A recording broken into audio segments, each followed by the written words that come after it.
Olá, sejam bem-vindos aqui ao canal da Silvia Regina Gerami. É meu canal aqui, gente, por favor, assinem o canal, ativem o sininho para vocês receberem notificações das novas entrevistas. E hoje eu tenho aqui a alegria e o prazer de receber a Silvia Previdelli, a minha xará, minha colega. A gente trabalha juntas em alguns projetos aqui da editora.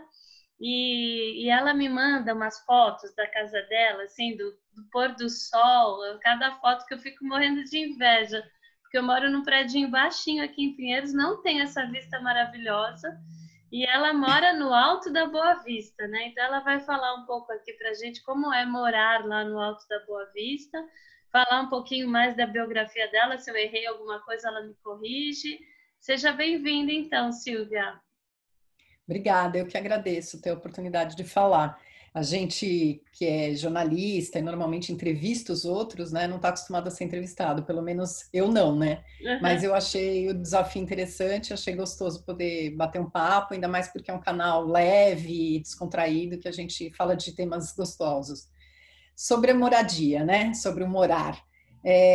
Eu estou há 4 anos só no Alto da Boa Vista, que para quem não conhece é um nome muito conhecido para quem mora no Rio, mas São Paulo também tem o Alto da Boa Vista, que é uma região assim perto de, para frente do Brooklyn, do Campo Belo, perto daquela região da Chácara Flora, mais para frente vai ter Interlagos, enfim. Então, é um bairro que é bastante arborizado, porque tem muita casa ainda aqui também, e tem poucos prédios, então, por causa do zoneamento. E então, quando eu vou para minha varanda, apesar de eu morar num prédio, um condomínio de prédios aqui onde eu moro, eu estou num andar bem alto e eu consigo ver essa área do Alto da Boa Vista das casas. Então, por isso eu tenho uma vista bastante ampla, né? De um lado, o bairro, Alto da Boa Vista, e do outro lado, até mais distante, eu consigo enxergar a represa de Guarapiranga. Então, é bem privilegiada. Eu, na verdade, sou filha da Zona Leste, né? Eu nasci no Belenzinho e cresci lá e morei lá até os 30 anos. E depois que eu comecei a ir para a Zona Sul, por uma questão de trabalho também, aí eu morei na Vila Mariana, na Vila Clementino, na verdade, depois na Vila Mariana, no Brooklyn, e depois eu vim para cá. Então eu comecei cada vez mais me distanciar. Agora eu tenho um carinho enorme pela Zona Leste, sempre que eu falo, eu eu penso em tudo que eu vivi lá. E aqui também eu estou gostando porque era uma ideia de morar num bairro onde eu pudesse caminhar pela rua, porque tem bastante área plana, as calçadas são largas. Então era para ser um pouco mais silencioso, ter árvore e poder caminhar. Era esse o objetivo, de estar num Ah, lugar muito assim. bom. A minha avó também morou na Vila Clementino, na Rua Gandavo. A minha mãe e minha avó, toda a família nossa lá. Eu Também é um também bairro gostava bem bastante de legal. ir lá. É, bem Gostava bastante de ir. tranquilinho, né? Para quem morava no Belenzinho, né, foi um bairro que me acolheu muito bem quando eu saí de lá. É, né? Aí você estava falando que um dos motivos da sua mudança de bairro e tal foi a vida profissional, né? Então eu queria que você falasse um pouco da sua vida profissional, do trabalho, com o que você trabalhou e tal. Então, eu sou formada em jornalismo, eu fiz metodista, né? Mas desde cedo eu caí no mundo da comunicação corporativa. Então, eu não fui para redação, não tenho grandes mágoas, teria até uma curiosidade de ter passado por isso, mas acabei construindo para esse lado e crescendo profissionalmente na comunicação das empresas. Então, eu trabalhei em algumas agências e em algumas empresas. E como não tem muito esse segmento, né, na Zona Leste, eu me via sempre atravessando a Radial Leste, aí eu falava, não, chega, agora eu preciso estar mais perto do núcleo de onde eu estava trabalhando, né? E por longos 20 e tantos anos, talvez até quase 25, eu trabalhei entre uma coisa ou outra, né? Ou eu estava em agência ou eu estava em empresa. Trabalhei muitos anos com indústria farmacêutica, e depois também de um tempo eu enxerguei um pouco essa vontade de mudar novamente, né? Que é o momento que eu me encontro agora. Eu acho que tudo que eu aprendi foi excelente. Eu tive a oportunidade depois de também fazer pós-graduação em um MBA para lidar com os temas também da comunicação da empresa de uma forma mais ampla, né? porque você acaba tendo que, para poder gerir os projetos e escrever a respeito também de questões financeiras da empresa, você tem que entender um pouco isso tudo, né? Uhum. E aí, mas depois desse longo período, eu tive vontade de partir para uma coisa mais tranquila, digamos assim, selecionar um pouco, fazer as minhas escolhas, né, de trabalho. E aí eu tive a oportunidade de fazer um programa de outplacement, onde você é convidado a pensar, né, o que você quer, né, não é quando crescer, mas quando envelhecer. E Uhum. aí eu tinha dois caminhos, um deles ainda me interessa bastante, que é o de responsabilidade social, de trabalhar ligado ao terceiro setor, com projetos, com a questão estratégica, e Uhum. outra que era dos livros, que passaram pela minha vida não só como uma leitora, né, mas também no começo de carreira eu tive a oportunidade de trabalhar na editora Saraiva e Siciliano, e ali aprendi bastante da produção editorial, e isso sempre me encantou. E aí me deu vontade, de novo, uma atividade que eu pudesse fazer no sentido home office, autônoma, gerenciar esses ciclos do projeto de livro, né? De uma forma que eu não tivesse uma rotina de dia a dia de deslocamento, que pudesse ser conduzido mais no perfil que eu quero agora, de silêncio, de encontros, né? De celebrações, enfim. Então é esse o momento em que eu me encontro, querendo desenvolver as atividades tanto de revisão, quanto de preparação, quanto de edição, quanto também uma atividade mais autoral, que está aí, quem sabe, sendo trabalhada, engatinhada, né? Afinal de contas, quem trabalha no texto dos outros normalmente tem o seu próprio texto, né? Sim, sim. Então, olha, gente, esse livro aqui, ó, 21 Histórias de Superação, a gente fez juntas nos bastidores, né? Nós não escrevemos, nós produzimos, né, o livro, fizemos uma produção editorial. E foi incrível, porque agora vai ter o lançamento agora dia 29, esse vídeo, não sei, talvez as pessoas vão ver depois que já foi, mas não faz mal. E aí ele vai ser lançado agora. A gente tem uma resposta muito legal, né, dos autores de participarem. Muitos deles estão fazendo a estreia, né, num livro e tal. Então dá um orgulho na gente, né, Sil, da gente participar desse processo, né? Muito gostoso mesmo. É exatamente essa coisa de poder extrair das pessoas o que elas têm das suas memórias, né? E muitas vezes elas não sabem o caminho de como colocar para fora. E como o perfil da Reality Books e dos selos que estão na Reality permitem isso, essa construção ela é feita em conjunto, né? É muito nobre e enriquecedor, tanto do ponto de vista de quem está ajudando o autor, como do próprio autor, pelo menos dos feedbacks que a gente teve, né? Uhum. Então, E aí, apesar de... essa coisa que você fala de ajudar, né, de alguma forma, esses autores a se manifestarem, é, a se colocarem, né, nos textos e tal, você tem também, não só com relação às pessoas humanas, né, mas também as pessoas animais, né, que são pessoas também, só que não são humanas. Aí eu queria que você contasse um pouco esse seu lado aí ligado à causa animal, como é que é seu envolvimento. Ah, com prazer. Eu acho que num determinado momento da minha vida, onde a gente começa a ter algumas perdas, né, infelizmente de pessoas queridas, você começa a rever algumas coisas. E num determinado momento eu falei, o que eu quero? Eu quero morar num lugar XYZ, que vai me puxar cada vez mais para uma coisa de felicidade. Eu quero fazer uma atividade XYZ, né, que também não é só profissional. E aí eu lembrei que eu tinha uma vontade, que era de ter animais, né? Porque na minha infância e adolescência, morando com os meus pais, eles preferiam não ter, não é que eles não gostassem, mas preferiam não ter. Então eu vivia adotando os animais de vizinhos, né? Era quase como meus. Não que eu levasse para casa, mas eu sabia o nome, eu tinha um vínculo. E aí, já morando sozinha e tendo uma atividade um pouco mais regular, que eu pudesse gerenciar a presença, a chegada de um bichinho, né? Eu me permiti ter. Mas isso foi com 40, sei lá, 43, 44 anos, né? E aí muita gente falando, mas mesmo assim, cachorro é complicado, porque você sai de casa cedo, né? Aí me falaram muito de gato, comecei a estudar, me aculturar de gatos e resolvi ter. Então eu tive meu primeiro gato e aí mais recentemente minha segunda gata. Desse primeiro gato para a segunda, eu tive um aprendizado do que eram os animais que você podia adquirir, se você ia para uma coisa de compra ou se você podia adotar.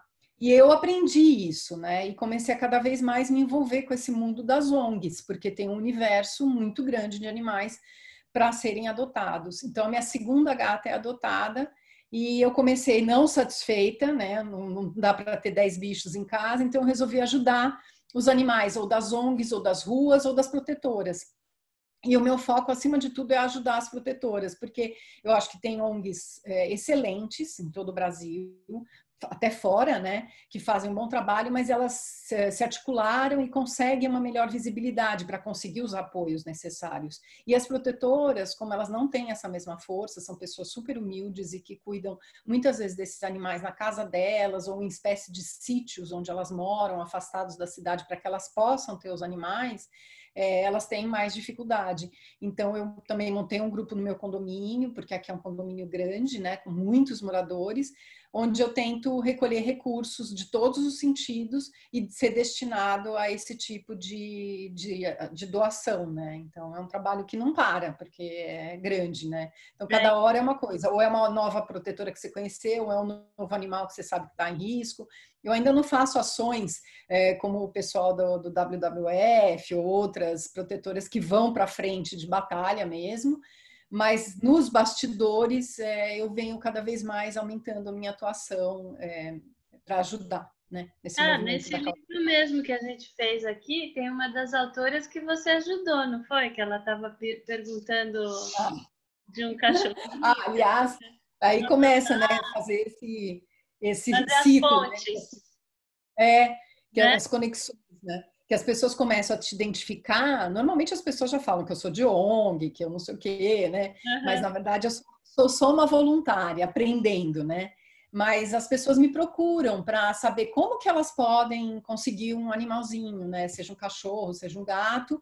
E aí eu faço essas conexões, porque eu tento ajudar justamente essas protetoras que estão com muitos animais e com dificuldades, né? E ajudar até orientando um pouco antes, né? Ah, se é para um cachorro, você mora em apartamento, não pode ser grande. Ah, se é para gato, você já tem tela. Então, assim, eu tento fazer uma primeira orientação para depois passar para o atendimento dessas pessoas que vão fazer a finalização. É um prazer, né? Quando você vê que isso acontece, porque é para os dois lados, para quem adota e para quem conseguiu que um animal tivesse um lar definitivo, né? É lindo esse trabalho, viu, Silvio? Parabéns, eu acho lindo, maravilhoso, adoro, acho super Eu bacana. continuo gostando muito de gente, né? Então eu ajudo sem a mesma intensidade, questões ligadas a crianças e idosos, mas eu me voltei mais para essa questão que até tem um número menor de pessoas dedicado, né? Se É, comparado com o universo é das verdade, pessoas. é muito Mas legal. eu gosto de gente.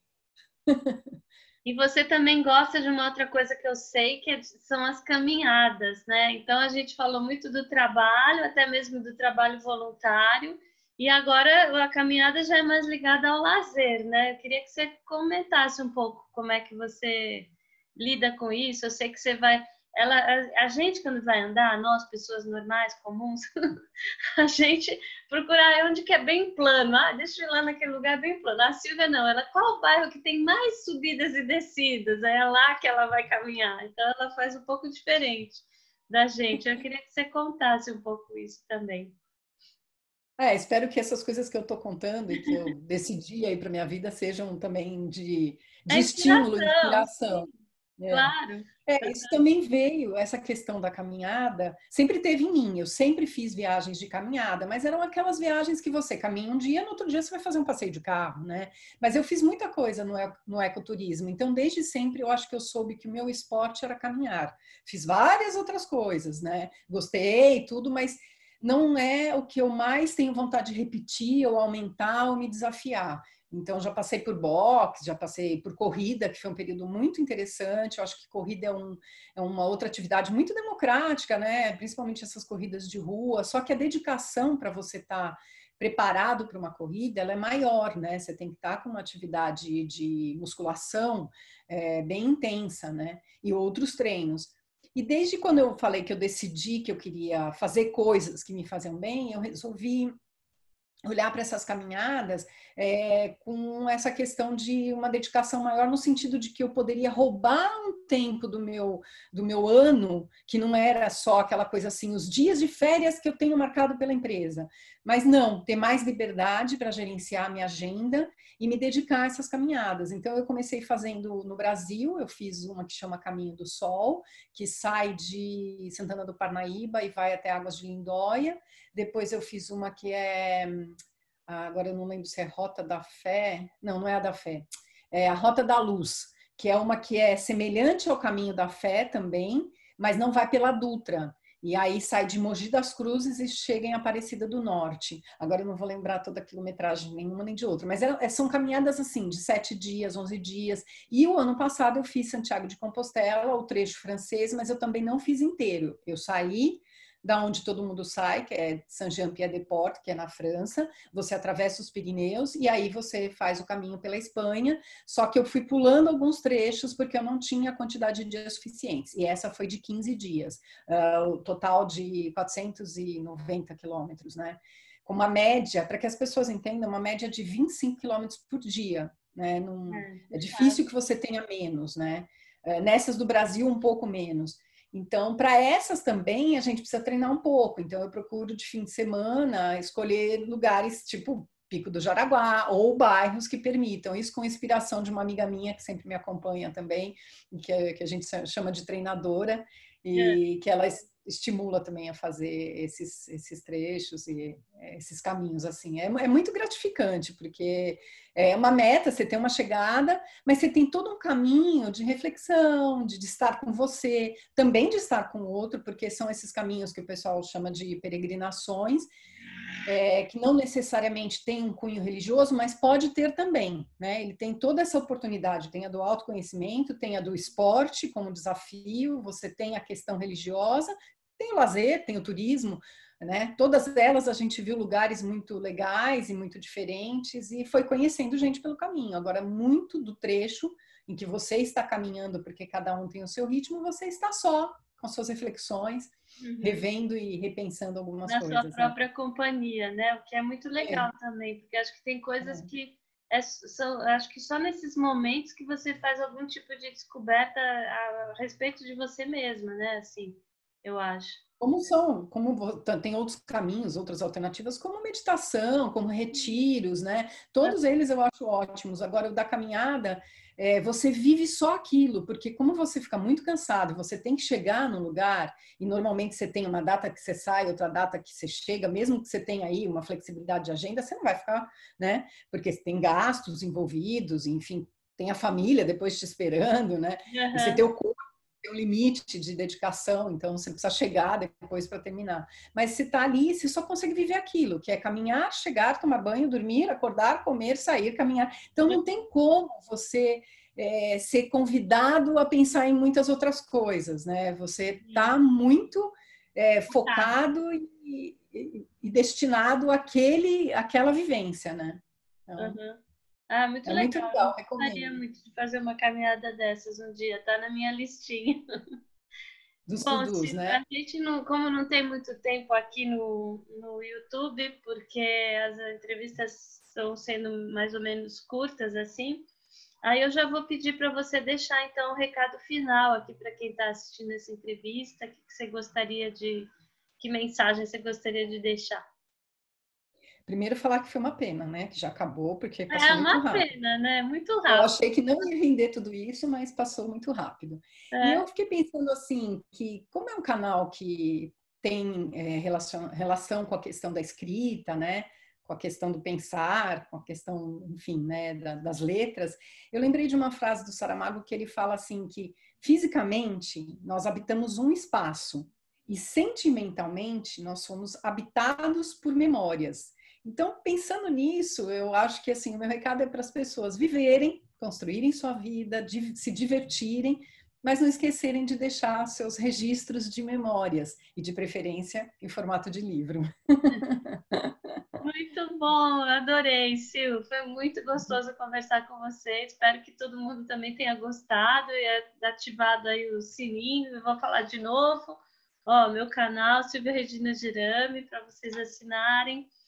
E deixem os comentários, que a gente adora essa interação, né? E é isso daí. Muito obrigada. Até a próxima, gente. Tchau, tchau. Ah.